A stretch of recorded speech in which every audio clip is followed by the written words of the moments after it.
Good luck. This immense wetland is a true labyrinth. Satellite images reveal a complicated maze of swampy passageways, snaking rivers, and countless log-jammed creeks. I set off into the heart of this landscape in an attempt to cross the lowlands from south to north and to explore as much of its priceless wild while it still exists in a natural state.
Well, I got quite a lot of water in my canoe after that wild run, but the important thing is I made it through. And that's another rapid behind me now. So I'm gonna have to bail this out before I continue downriver. That is one massive rapid. I spent the last hour or so portaging around it. That's just the end of it.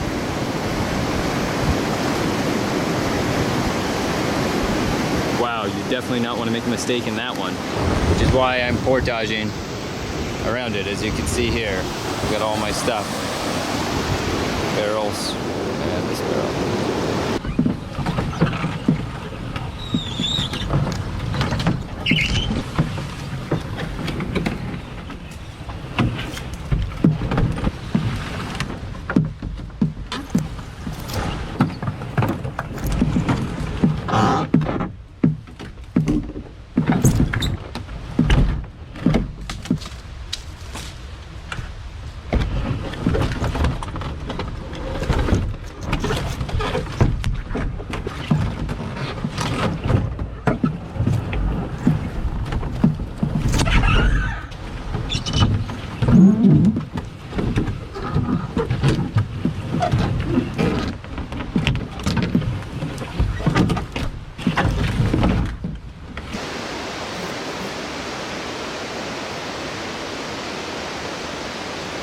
Not all the bugs in the Hudson Bay lowlands are bad. My canoe is wedged in here. I'm halfway through this portage around a massive stretch of rapids that goes on for miles and miles. It's all down there. And I've just made camp. This is sarsaparilla. And the roots are good wild edible there.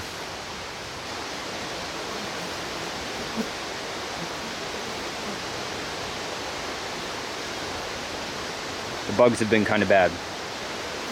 My shins and knees took a beating. As you can see, they're pretty scraped up from walking through rivers, and my knees are pretty bruised there, as you can see. See a lot of deer flies and horse flies under my tent fly.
The day started off with some really hard portaging through thick forest. It was brutally difficult. I had to run some rapids, I had to wade, I had to portage, but by about noon, things changed for the better, and the river was much less fierce, and it's just been a dream really to drift and paddle down this nice, beautiful river here, and what a contrast to the fury of upriver. So definitely my best campsite so far. Just camped on this bank here with the forest behind me.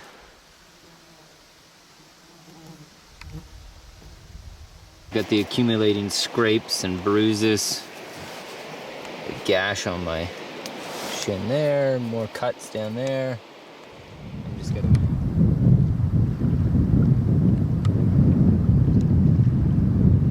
Evidently a forest fire swept through this area at some point in the past and just left some ghostly charred trees in its wake. And you definitely would not want to be caught in a forest fire out here. And you can see along there a place where the banks have collapsed in a big landslide, and the trees have tumbled right down into the river, which is something I have to be careful about when I'm selecting my campsite for the night, that I don't camp somewhere where there might be a landslide. Day 5 of the expedition right now. There's something moving through the water there.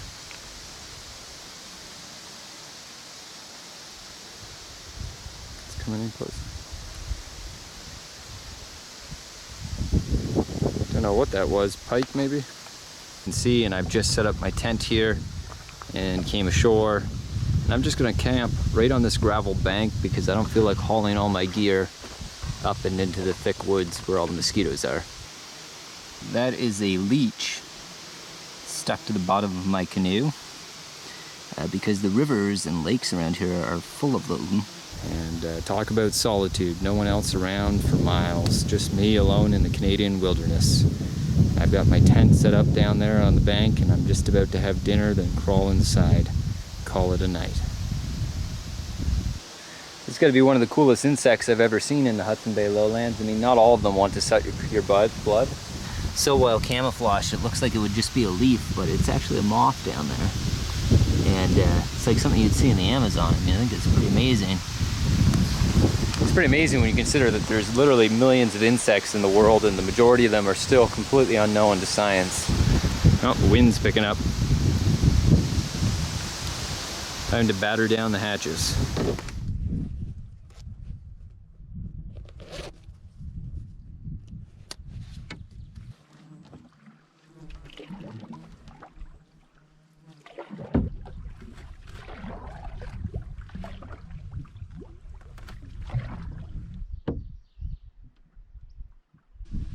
I've reached the junction of the Canoe and Albany rivers. So behind me, this is the Canoe River, which I've spent the last week descending. And ahead of me that vast expanse is the Albany River, the longest river in the Hudson Bay lowlands. And what that means is my days of traveling with the current are over, at least temporarily, because I'm gonna have to go upstream now for about 61 kilometers or so, I figure. And then I'll strike north again up some creeks and into some lakes and swamps. So that's the plan. This is a lot of big water out there, the meeting of two different river systems. Time to put away the paddle and get out the pole, it looks like.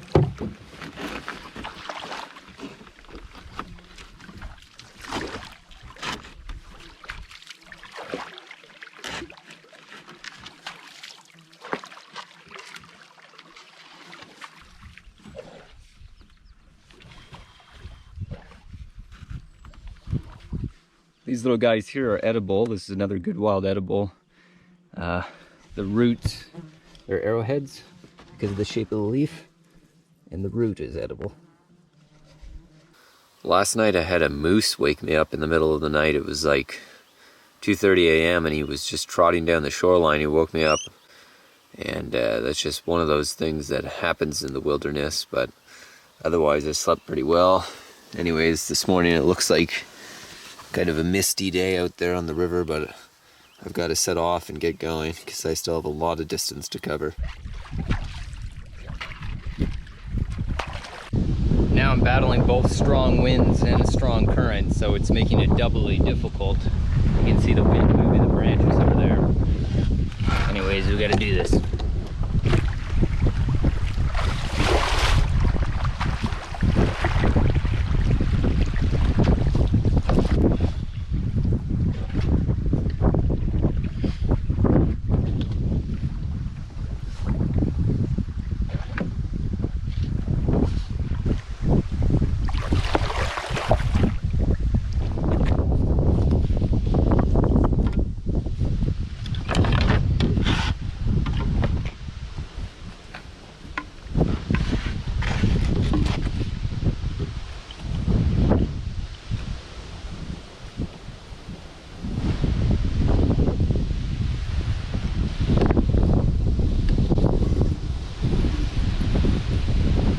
The wind has just gotten so strong that I have had no choice but to take off my hiking boots, strap on the waders, and start walking through the water and dragging the canoe, because with this wind I can't really pull very effectively.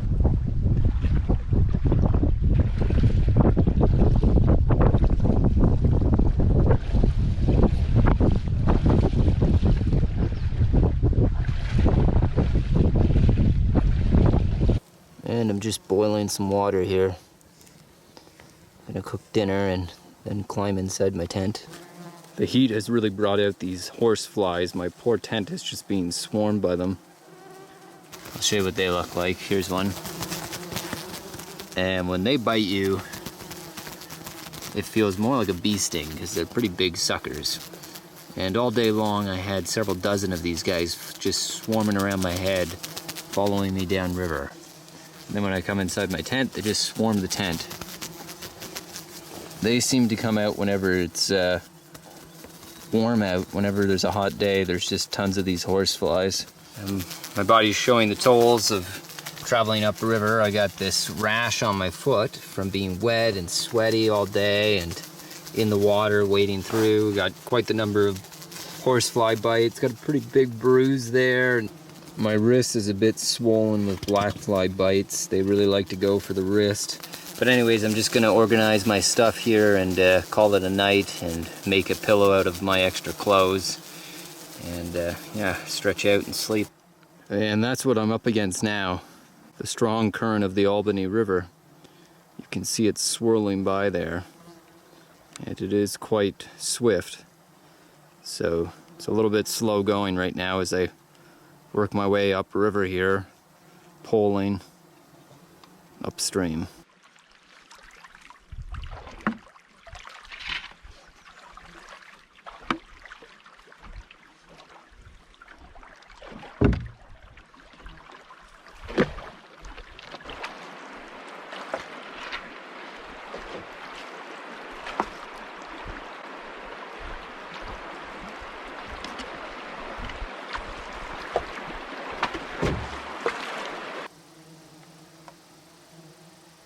And the sun is just setting over there across the river. Looks like there could be some thunderstorms tonight. A low pressure system on the horizon.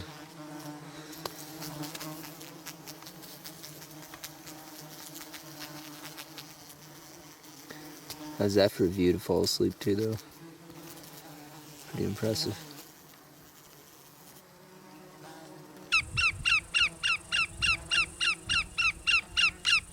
Here is a recent landslide where all these birch trees just got swept down the hill here, or the bank, right into the river. And you can see it's recent because the birch trees are still alive, but I'm huffing and puffing a little bit because I just had to paddle instead of pole to get around it because it forces me out into the deeper water there. And as I've said, you wouldn't want to be camping at the bottom of a bank like this and then have a landslide in the middle of the night and have a bunch of trees on top of your tent, or your tent knocked clean out into the river.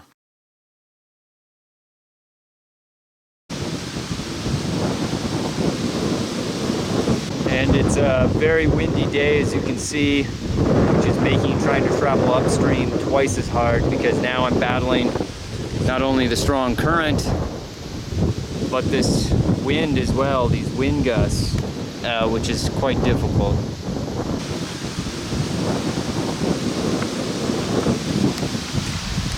Pretty hard day because in addition to battling the strong current, which you can see there in the river outside my tent door, the wind was also against me.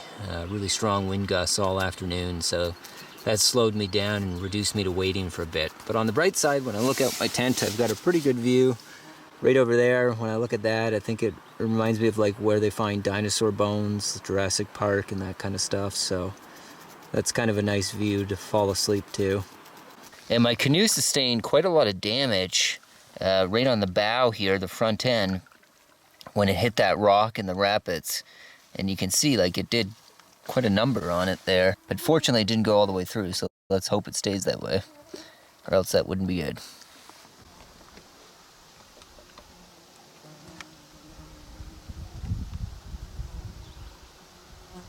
And that's where I'm headed. It's day 9 here, and another day battling my way upriver on the Albany River, the longest river in the Hudson Bay lowlands. And I just had some dinner, and I'm about to crawl inside my tent over there. Tomorrow I think I'll leave the big river behind and start heading up a smaller river into the unknown. And here's my camp there, my barrels, and I got a nice little fire here. Day 10 here, and I've come to a significant milestone on my journey. I've reached the end of my travel along the Albany River, the longest river in the lowlands, and I've come to this little creek that I've been seeking. So you can see the big vast waters of the Albany down there, and this creek draining in from the north is where I'm headed next. There's my canoe down there, so it's definitely a new stage in the journey. I'm hoping to follow this little creek, if you can believe it, almost 96 kilometers or more upstream, still going against the current. And I am anticipating doing a lot more wading now, so I've got my waders on, although I'll still try to pole where possible. But that's where I'm headed. I'm gonna follow this little creek that's kind of zigzaggy and windy, and it snakes almost 100 kilometers north, and that's the next step in my plan. And then the really hard work will begin, all the bushwhacking and portaging to get over the height of land to a new watershed.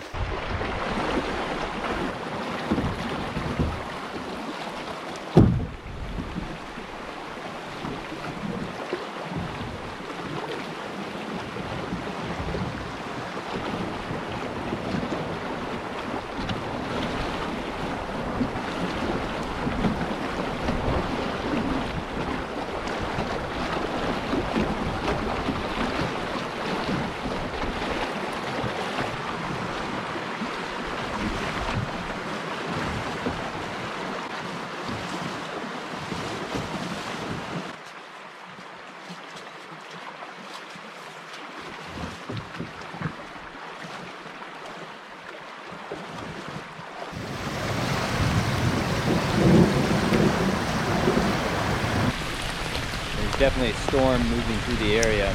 I'm just waiting to see what it does.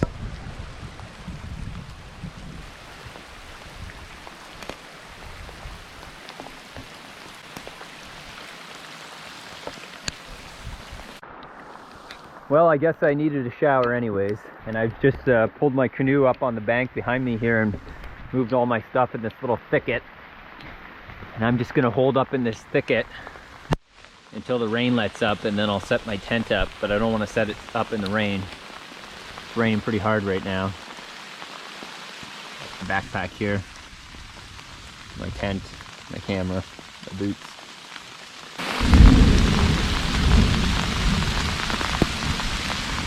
Well, there was a lull in the storm, or hopefully maybe it just passed by, but I took advantage of that and I got my tent up in a hurry. You can see it behind me here, and I've just made camp in this spot here right on the bank of the river I'm following. So I just cleared out a little patch in the alders and made a quick camp a little early. They want my flesh.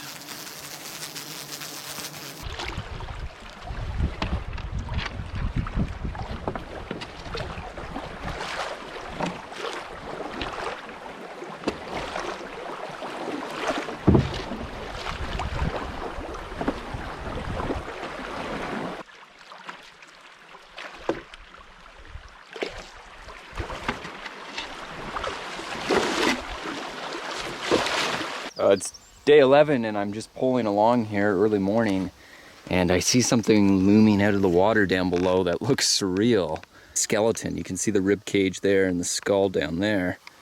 And I mean, it looks like a dinosaur or something, but it's actually a moose skeleton, which really impresses on you the size of those animals. Out of the water there, you can see the jaw bones and the skull. I mean, if you hadn't seen a moose skeleton before, you might be like, what the heck could be that big that lives out here? But that is indeed a moose skeleton, and look at the mandibles, which is massive. And a little bit eerie as I'm canoeing along, and then I just see that directly beneath my canoe as I'm poling along the bank here.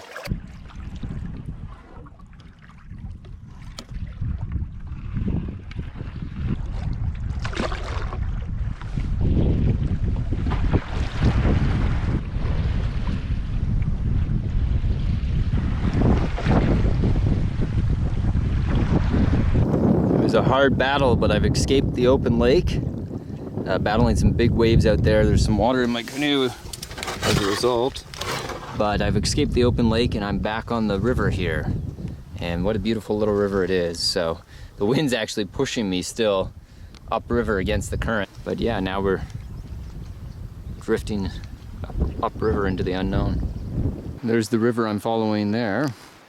I just came ashore here. Wasn't really any great place to camp, so I put my tent up in the woods there, but along the bank we've got some moose tracks and we've also got some wolf tracks. There's a wolf track right there. You can see it beside my hand, and they're registered a little better down there. There's a moose track. That's a moose track. You can see how massive it is. I mean, look at it. Time to make a fire and cook some dinner here. Maybe the smoke will help take care of some of these flies. Well, I'm just about ready to call it a night. It's day 11 here, and I've camped up in the woods, in the forest. The river's down below there. Lots of mosquitoes this morning. Because it's so difficult to load my canoe down there on the muddy bank, I just sink down into the mud. I think I'm just gonna load it up here and then launch it like a toboggan with all my stuff in it down the hill and straight into the water. Seems easier.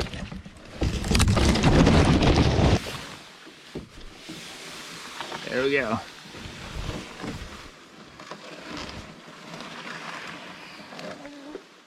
Perfect. Couldn't have done it better.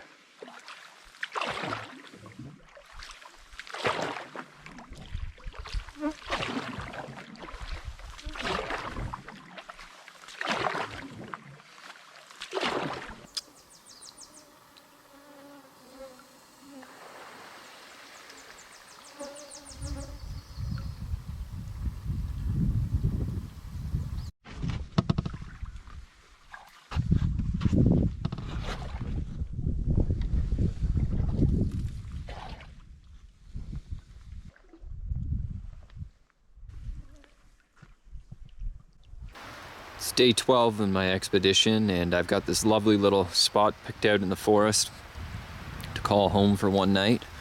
And yeah, the temperature must have dropped almost 15 degrees, which can happen in the Hudson Bay lowlands over the course of just 24 hours. Yeah. I'm gonna make some tea because it's actually quite chilly now. There's a view of the river. I'm inside my tent now, and I just like to review my maps at night so I have an idea of my progress and where I'm headed next. I was working my way up the Albany River here, and then I left the big water behind and started slowly fighting my way up against the current up this winding, snaking river. And the further I've gone up it, the swampier it's become. There's no longer really any hills. It's mostly now just spruce and tamarack. So the forest is less diverse, and eventually I want to get into these lakes here where I've made a bunch of notes, and that's where the really hard work is going to begin, because I'm going to have to do a lot of portaging on foot between different lakes, and who knows what this forest is going to be like. Could be thick, could be impenetrable, could be alder swamps. I'm sure the bugs will be brutal, but that's what I'm working from right now. And as good as these maps are, there's still inaccuracies in them. The other day, my GPS had an error on its map. It tried to tell me to take a left fork in the river I was following, but my instinct said that it was the right fork I should take because it was larger, there was more water. So I actually just ignored the GPS, I ignored the maps, and I trusted my instinct, and thankfully I did, because it turned out that was correct. So even in the 21st century, the maps aren't always 100% accurate. So there are times when you got to trust your instincts and not the maps.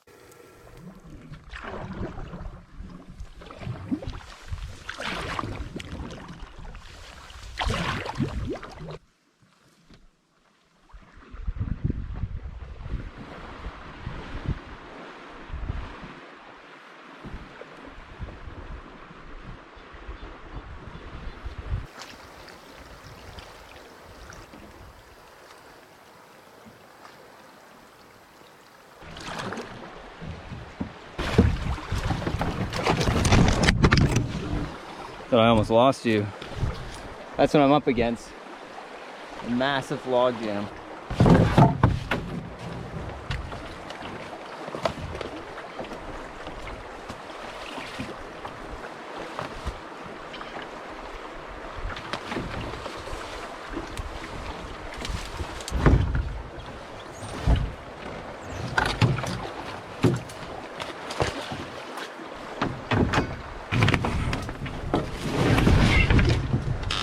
I've hit a massive log jam, just like thousands of trees piled up in the river, and the woods are very thick, almost impenetrable. Now I'm looking at a portage of uncertain length to get around this log jam, and it's going to be dozens of these ahead, which is not good, but you just got to do what you got to do. So this is an idea of what I'm up against. All that deadfall, that massive log jam of thousands of logs as far as the eye can see, and I'm in here hauling all my gear. Stopping to film is not really helping, so I'm gonna pick up the stuff I set down here and keep going. I got around the log jam, and that's it back that way. I'm gonna stand up in the canoe to give you some sense of the scale of the thing and how massive it is. Just gigantic, going as far as the eye can see, and I'm around it. I came through that alder bush, and now I just have to hope beyond hope that there's no more of those. I'm making my camp tonight in this forest. It's actually quite pretty, kind of like a fairy tale forest with a lot of horsetails and straight spruce trees, and I've set my tent up down here and dragged my canoe in there. And that's my first wild berries that are ripe this year. So the first wild ripe berries, and I'm definitely gonna eat these. Well, that one's not really ripe, but this one is. Just after a brutally hard day of traveling upriver and portaging, just to have anything juicy in my mouth like this little guy, it's gonna be so good. Except for all these mosquitoes currently draining my blood. That's good. Here's another one. Wild raspberry.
They have a nest up there, perched atop that dead spruce tree.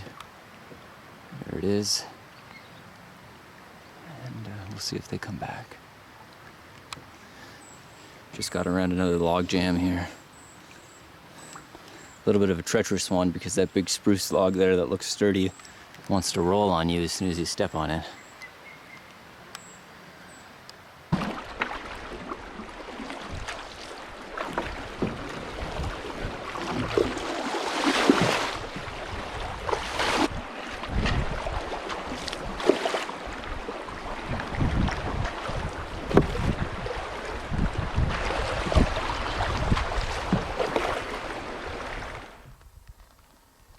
Well, I got through those log jams and off the creek, and now I'm temporarily on this big lake. No one else around, not a soul in sight, just myself and my canoe.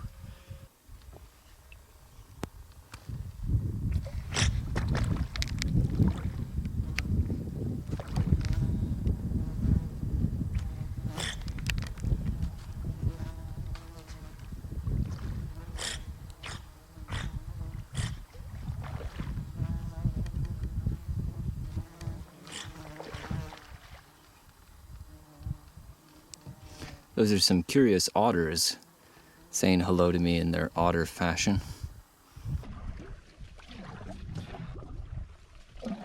This is a nice new build. It is the home of the beaver, a freshly built beaver lodge. Quite the impressive construction. Well, I'm just about to make camp here on, let me see, day 14 of the expedition, and I've got this beautiful little island for my campsite tonight, and there's a view of the lake out there. I just pulled my canoe ashore.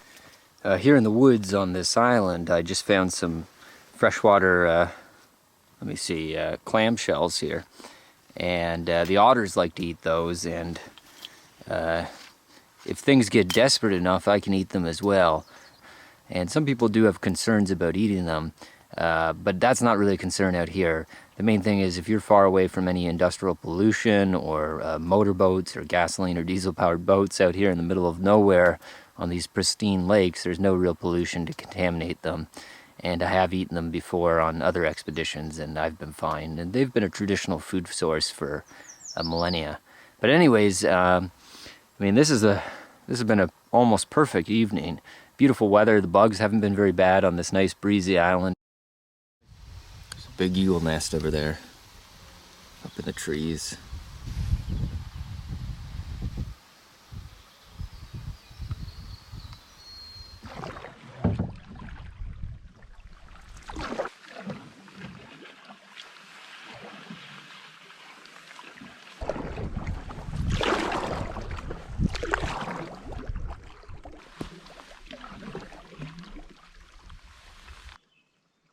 There's a fork in the creek right here. One fork goes left, the other goes right. And based on my maps, I'm hoping that the right channel is the correct one.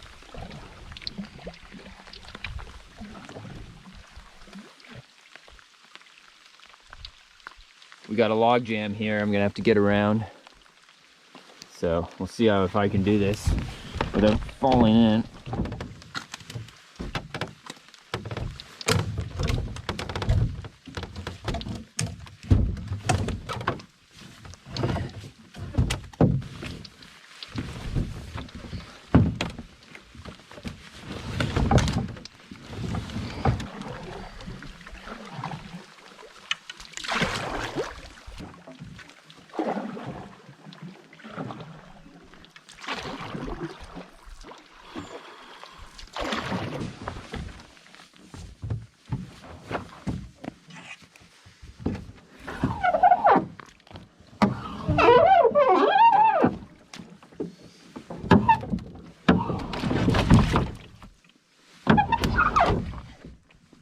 Try to balance on this log here.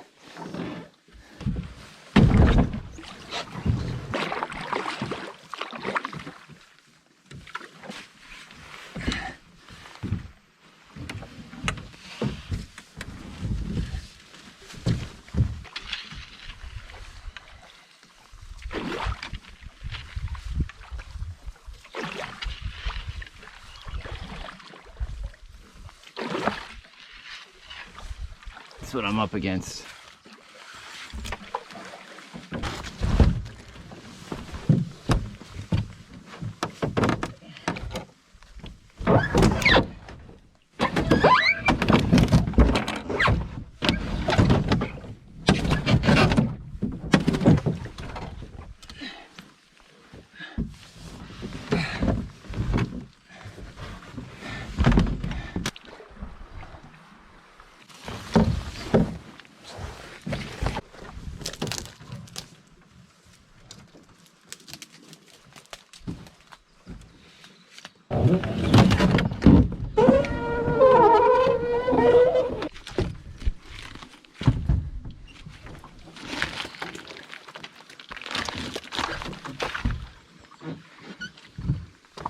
Still more.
Well, I've just reached the end of navigable water, and that means the start of my dreaded portages, which I anticipate are going to be extremely difficult. So that's the end of navigable water there, and it just gets jammed up in there, which means I need to start portaging through that. And it's pretty intimidating because that's a really thick jungle in there of alder bushes, and you know, you can't really see more than 5 feet in any direction. And I've got 4 loads to do: a backpack, 2 different barrels, and the canoe. So that means, in this case, a 3.5 kilometer portage is 7 times that distance with all the different loads and backtracking. Actually, it's going to be even longer because the first time I'm not even going to attempt to carry anything. I'm just going to take my hatchet and try to blaze a trail, make sure I don't get lost in the middle of this massive portage through this jungle. That's as far as I can get, and it's about as lonely a spot on the planet as you could imagine. This has been 15 days so far, and I have not seen another human being. And it's a pretty isolated spot, this little creek, and this is the end of the line. I'm portaging through this spruce forest, and as you can see, if you're not paying attention, it could be pretty easy to get lost in here.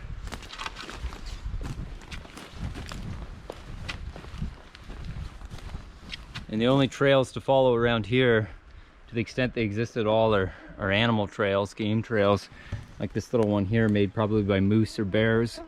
But they can go through pretty thick places, and I'm gonna leave it and start going the other way. It's like a maze of trees and green moss. I mean, it's kind of interesting. I love this landscape. It's kind of like something out of a fairy tale or a legend, but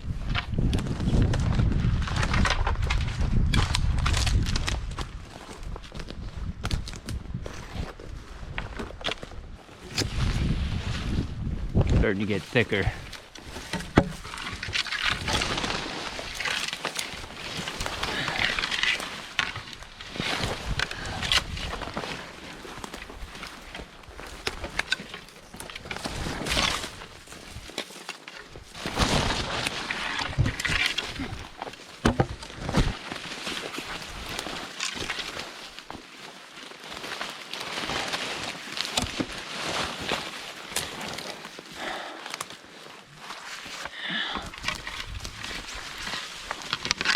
The forest is starting to thin out, which is, you know, characteristic of the subarctic.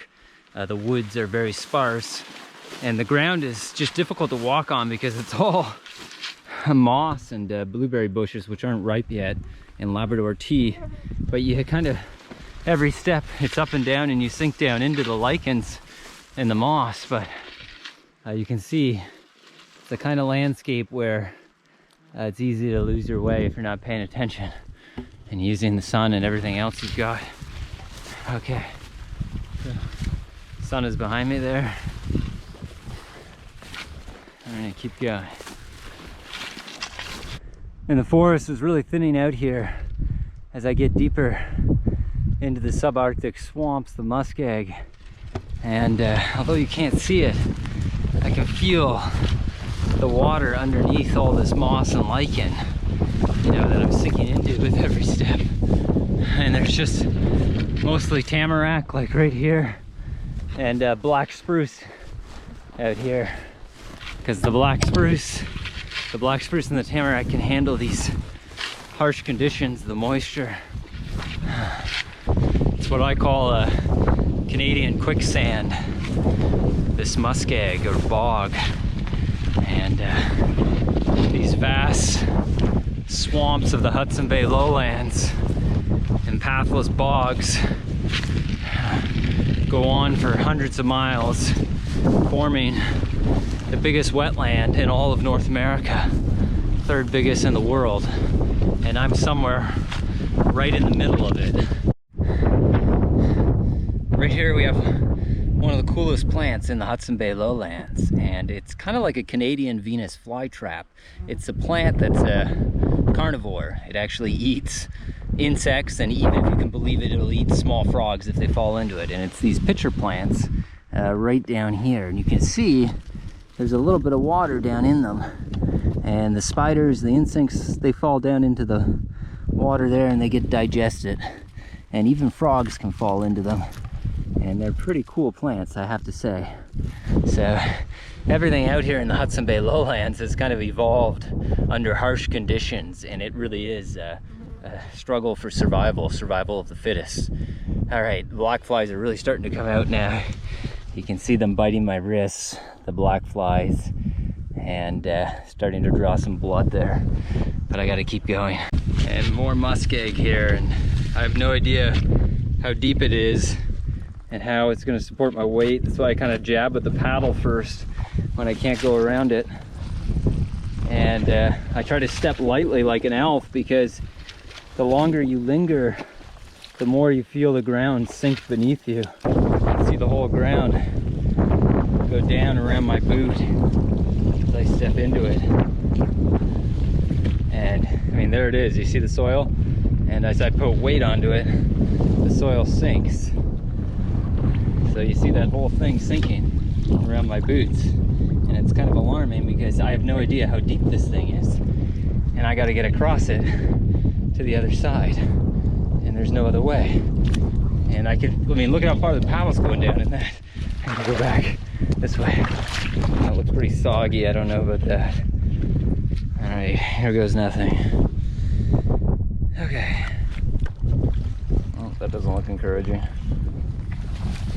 I just got to try to be elf-like, move across this, because you can see the whole thing sinking down as I step into it.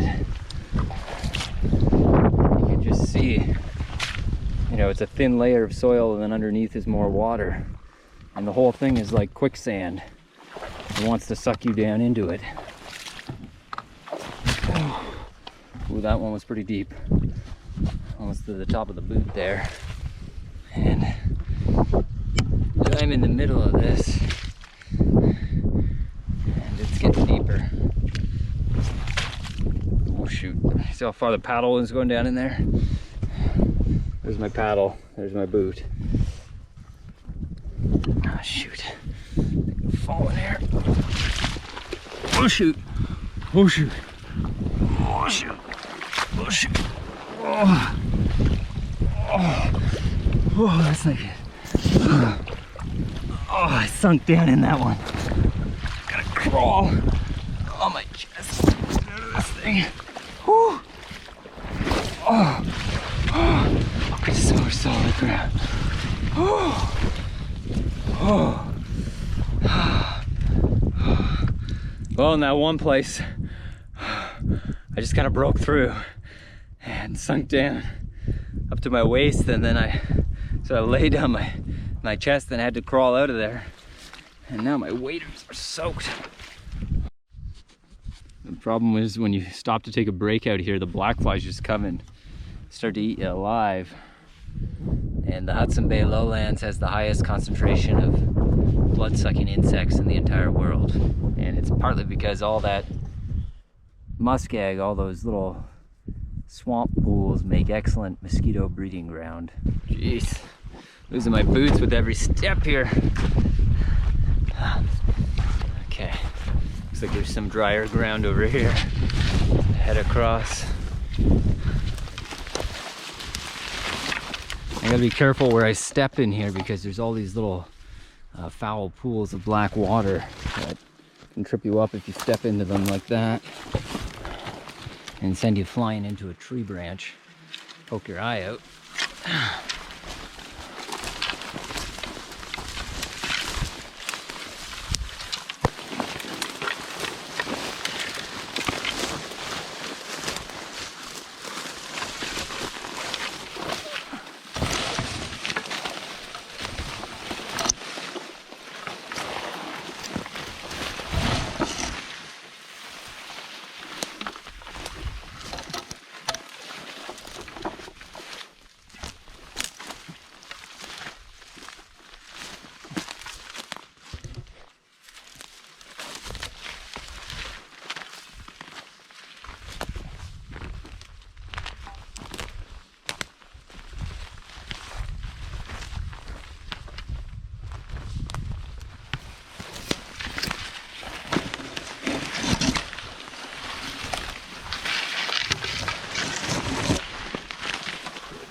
And I always sleep with the bear banger loaded and ready to go in the pocket of my tent above my head there. And I've had to use it at least 3 or 4 times in my life with bears outside my tent and muskox outside my tent, and even a moose once, a bull moose come rushing through. And if that doesn't work, I got my backup down here by my helmet, and that's my can of bear spray there. This toad is in among my gear and he's going underneath the canoe. Reminds me of, like, I don't know, folklore about witches and witchcraft.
Had an exciting find here, which is the first ripe cloudberries I've come across, and cloudberries are my favorite berry in the world. And they're not 100% ripe, but this is a cloudberry right here, and they taste absolutely delicious. So even if it's not 100% ripe, I'm gonna eat this one.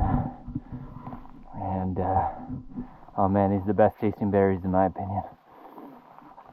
Oh, this is a good addition to my diet.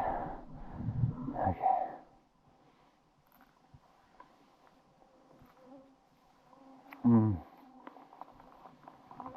Not quite ripe, but still good.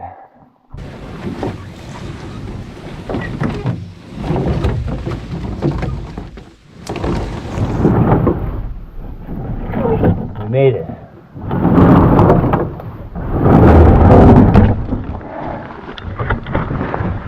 There's the lake.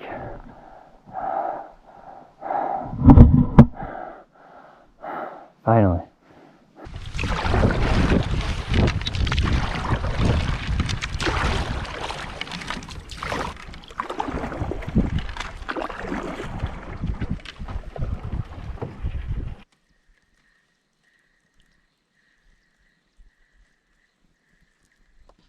And for dinner today, I've got something fresh, which is this pike. And to get the most out of it, because pike are pretty bony, I'm going to keep the head on and not actually fillet it, but just gut it. And I don't pack anything extra on my expeditions like frying pans, so I'm going to do this the traditional way, which is just roasting it over a fire. And that way I get the most food out of it, the most meat.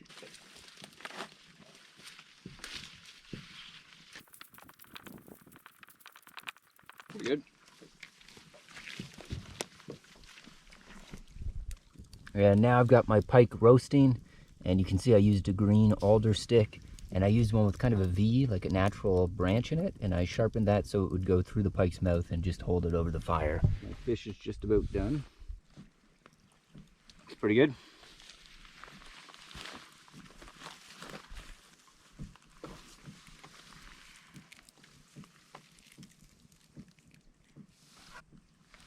Here we go. Not bad at all.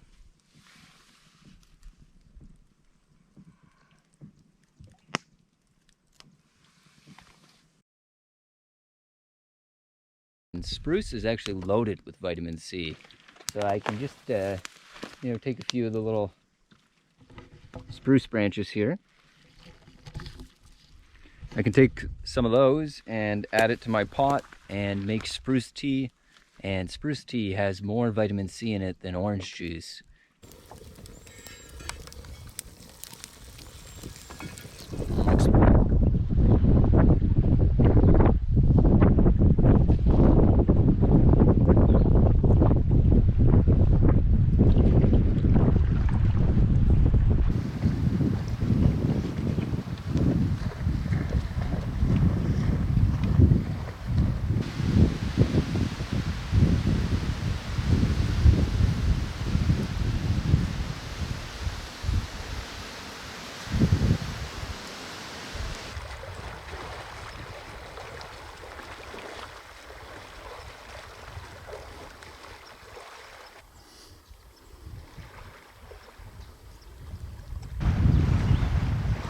There's an eagle perched atop that spruce tree. It's pretty windy out, so I took the time to pull some rocks out of the lake here and make a proper fire pit for my fire right on the lake shore here to sort of shelter it from the wind a little. And I'm just boiling a pot of water right there, and I'm gonna make some tea in a second. And that's a view of the lake out there.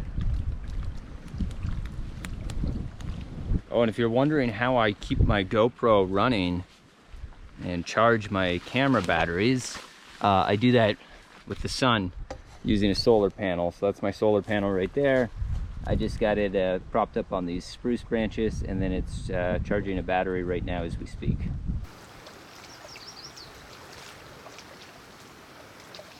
My wrist is actually swollen from all the blackfly bites on it. I'll give you a look at it. They love to bite the wrist, and I've been bit so many times now in my wrist that it's actually swollen. You can see right along my watch line where all those black flies just like to relentlessly try to eat me alive. Stormy weather rolling in here, so I'm gonna get inside my tent a little early before that gets any closer.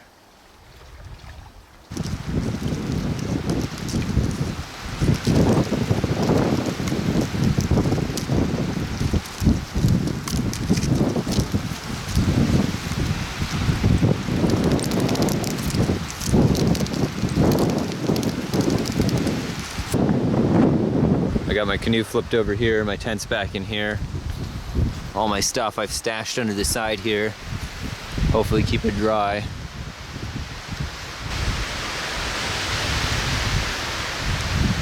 My barrels are over there.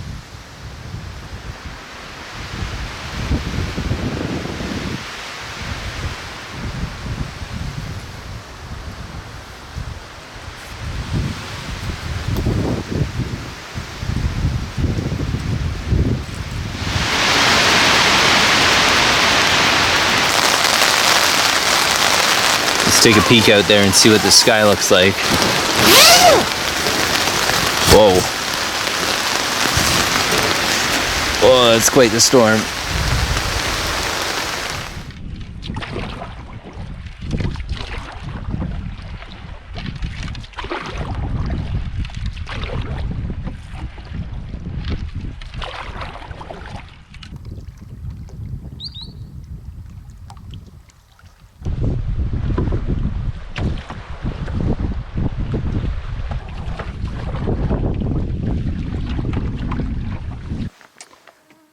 Day 20 here, and it's a bit of a rainy day.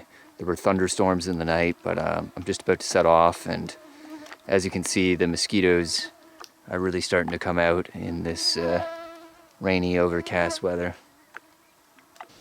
And you can see my wader here, and you can see these little tiny, almost pinprick holes. There's one there, and there's a second one. Oh, there's a second one up here.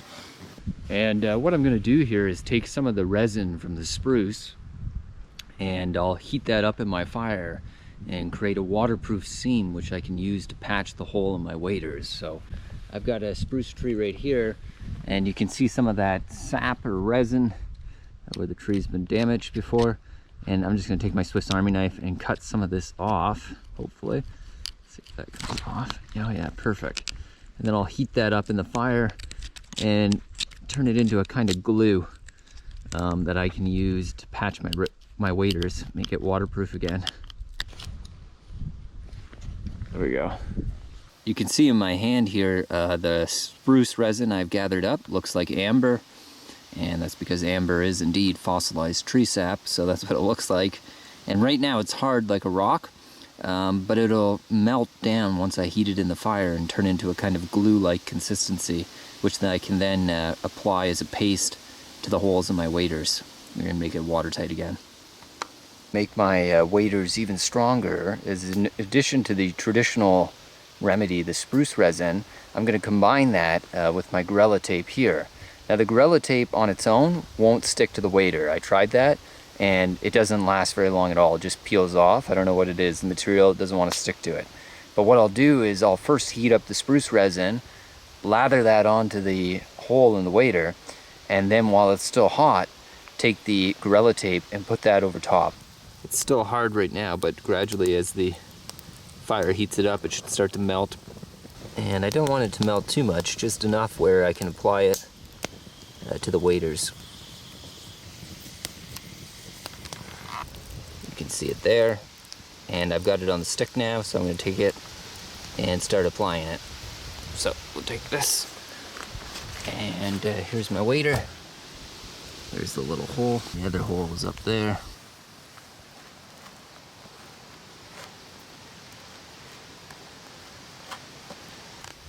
And then I've got the Gorilla Tape on over top. So hopefully this will work. Okay, here we go.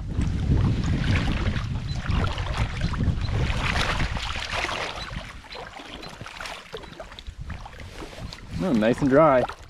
Well, no water's getting in, so the repair worked, and that's good news for me. The spruce resin has held up nicely in combination with the Gorilla tape, and no water is getting through there, so.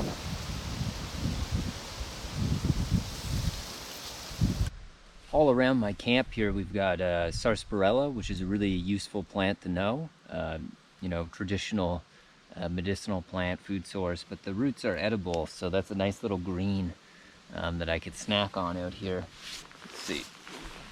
This is it here. It's got the distinctive leaves, and this always reminds me of home because in the forest where I grew up, sarsaparilla was really common. It grew in the woods all around my childhood home, so it's a nice little thing just to chew on and nibble and get some fresh greens in my diet out here.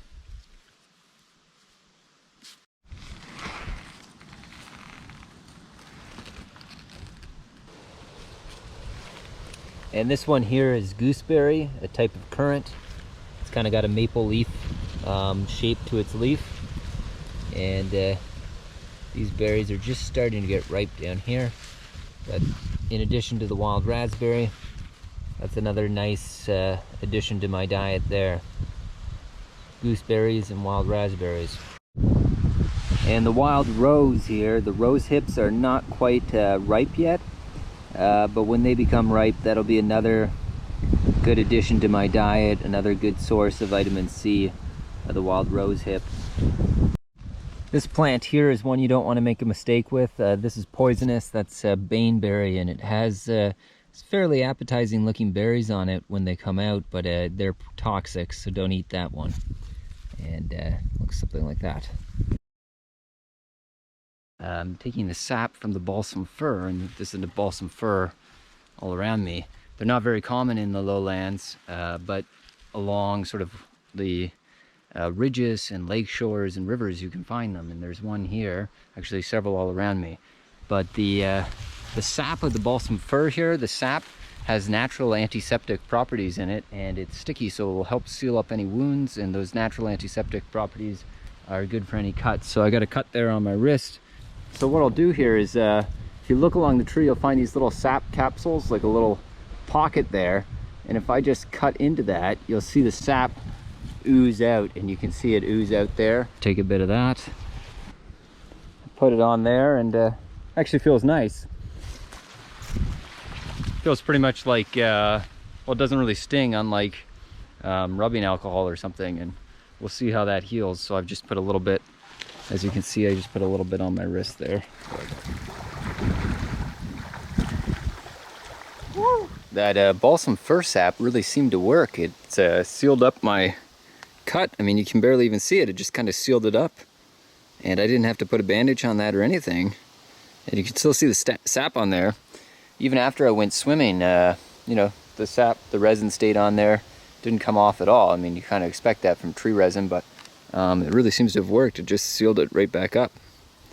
And we'll see how that does in the next few days, but I'm pretty impressed by it so far.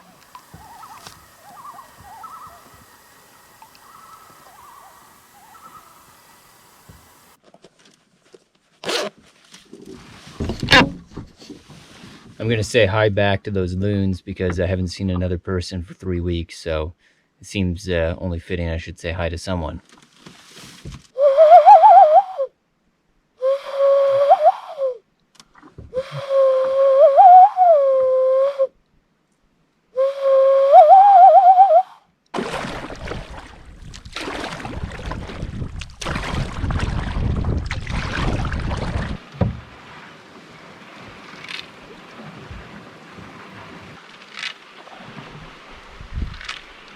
I just came ashore on this nice little beach in this sheltered little cove. It's a little patch of paradise in a wilderness of swamp. And I found this enormous pike jawbone. I mean, it was just the most massive one I've ever seen. Washed up on shore here, probably be eaten by a gull or something. But I mean, look at the size of it. Look at the teeth on that thing. It's like an alligator, but that is one massive pike. You can see the serrated rows of teeth, and that had to come from a pike that probably weighed like 40 pounds. I mean, it's massive. Look at that thing.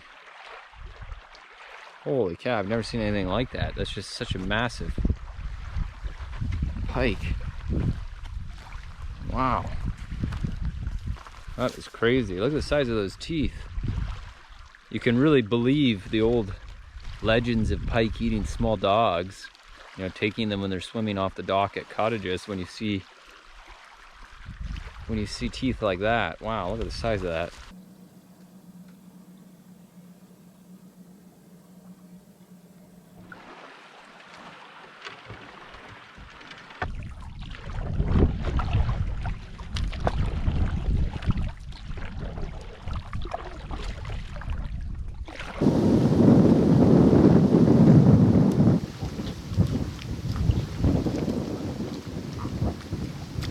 It's been a wet, buggy day, but I just came to shore here on this little lake. My canoe is down there.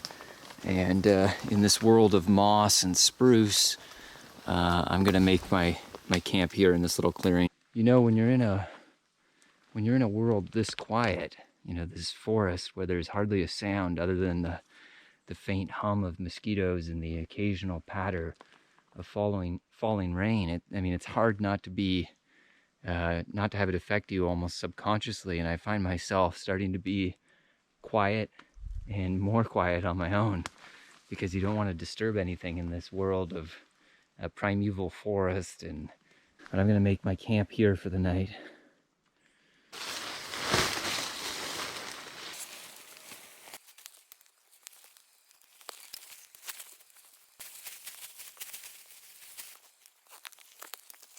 And it's always an important consideration when choosing my campsites, is I try to find a place with easy access to the water. You can see I left my canoe and my barrels down here. Because in some places, getting back to the water can be difficult, especially if it's muddy, or the shoreline's steep, or it's rocky. Anyways, see, it's nice clear water down there. But you can get down to it.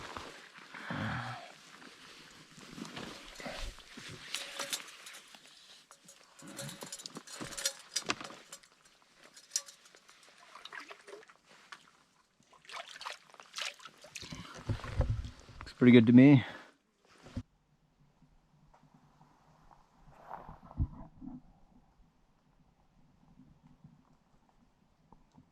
So it rained so hard that everything in the forest is pretty much drenched. Even, you know, the classic technique of taking from the dry branches underneath, like a thick spruce tree, is not working right now, because even underneath like these balsam firs, it's still wet down there.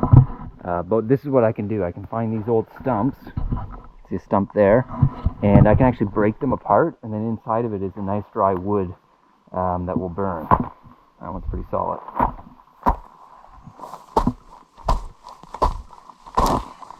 And this is all wet, but on the inside, this is nice and dry, and that'll take a match, and it'll take a flame and light.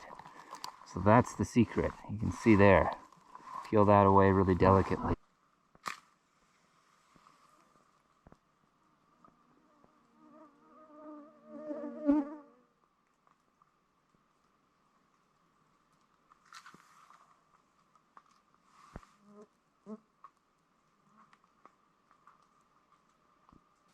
Little bits here and blowing on it. Should eventually get there. What I'm going to use for tea here is one of my favorite woods teas, and it's a traditional drink among woodsmen, and it's Labrador tea, also known as swamp tea, and it's this little aromatic plant that grows here, and you can identify it if you pull the leaves and you look underneath. They've got that kind of rusty underside, those little hairs. And I'm going to take some of these. You can see right there, that rusty underside. There we go. That should be enough. And we'll let that steep for a little bit. And it's a very quiet forest, but I know all around me are animals, because I can see their trails through the woods, you know. Little game trails. There's one there underneath that fallen tree. And these are the trails of animals like bear and wolves and wolverine and lynx and moose and woodland caribou. And they're all around me here in the forest. And I mean, even though it's really silent, I know they're out there. And sometimes I'm lucky enough to catch a glimpse of them.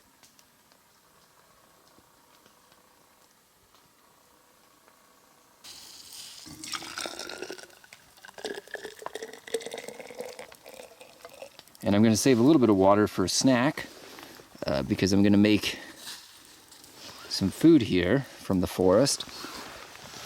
And that's this stuff right down here. If you look at it carefully, it kind of looks like ocean coral, but this is actually a type of lichen. Although some people call it caribou moss or reindeer moss, it's actually a lichen, caribou lichen. And I'm going to put that in the boiling water there, and then put that back over the fire, and let that steep for a bit, and then I can actually eat that. And to give it some vitamin C, we'll add a little of this eastern white cedar. It's rich in vitamin C, and it's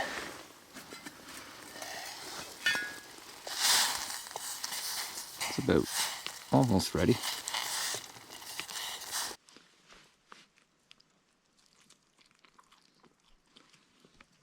The cedar kind of gives it a nice flavor with the Labrador tea mixed in.